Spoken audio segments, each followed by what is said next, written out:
Welcome. In this video, we will dive in layout planning models and design algorithms, the quantitative method that helps us create efficient facility layouts. I am Beliz. Let's begin. We start with the four basic layout types. The production line departments, product layouts, fixed material location, product family department, process departments, or chop shop. Each suits different production volumes and varieties. Generating and evaluating layout alternative is critical.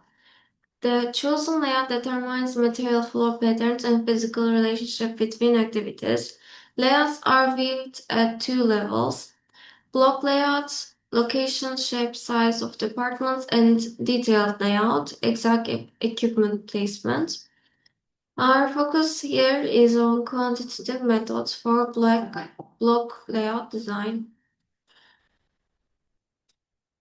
In product layouts, material flows directly from one workstation to the next in a fixed sequence. Think of an assembly line. This works well for high volume, low variety products. The diagram shows two sections. Product A goes through cutting, bending, welding, grinding, and coating. Product B uses cutting, turning, milling, plating, and inspecting. Raw materials enter and finished good exist. A smooth plant flow. Here the products stay stationary and workers with equipment come to it. This is for large, bulky items like aircraft or ships. Moving the product is impractical. The layout focuses on sequencing workstation around the static material.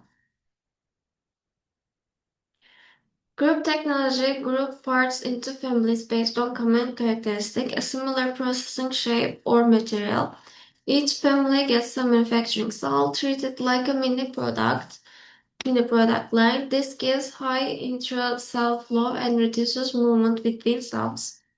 The diagram shows how three cells with different dimensions separated by an aisle. Process layout groups similar process together. All lathes in one area, all grinding in another.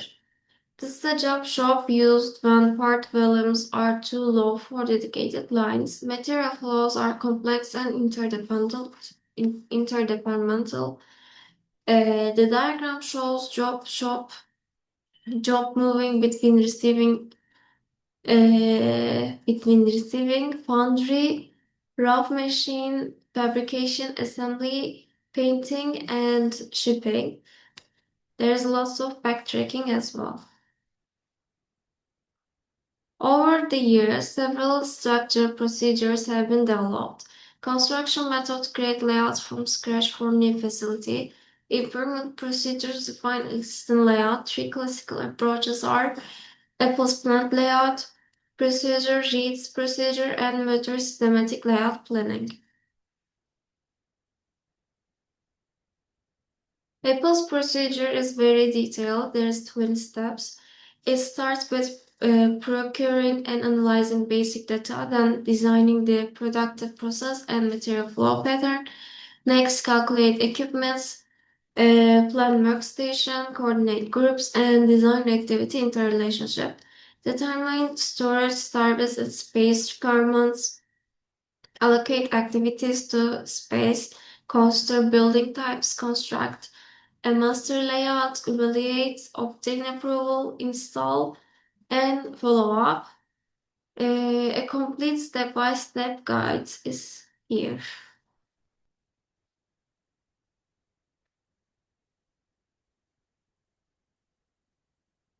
Reed's approach includes follow process, operation, transport, storage, inspection with standard times. It emphasizes machine selection and balance, manpower selection and material handling requirements. The key steps are analyze products and process, prepare planning charts, determine workstations, analyze storage, analysis, consider personal and plant services, provide for future expansion, then construct and evaluate the master layout. Richard Muther SLP is structured methodology. Its foundation is the activity relationship chart, which we saw in the previous video. The procedure starts with input data, the flow of material and activity relationship. This fits the relationship diagram. Then you consider space requirements and available space, creating space relationship diagram. Apply modifying considerations and practical limitations. Develop layout alternatives, evaluate them, and then select the proposed layout.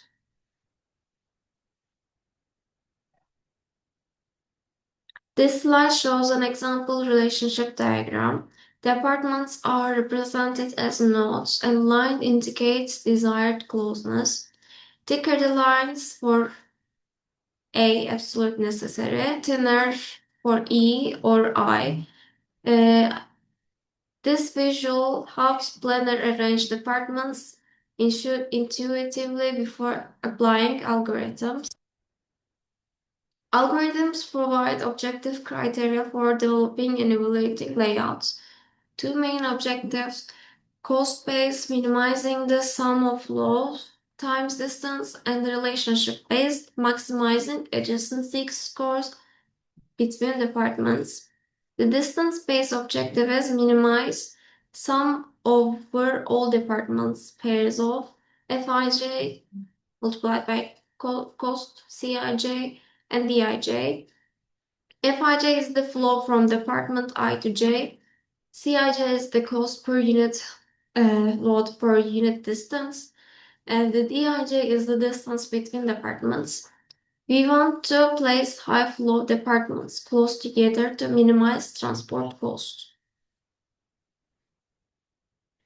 The adjacency-based objective is maximize sum of Fij multiplied by Xij, where Xij is 1 if department I and J are adjacent, 0 is otherwise.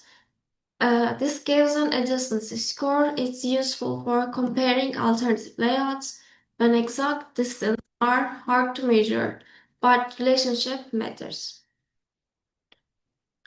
Several algorithms are commonly used: pairwise exchange method, graph-based method, craft, which is computerized relative allocation of facility technique, BLOCPLAN, MIP mixed integer programming, and logic layout optimization with guillotine-induced cuts.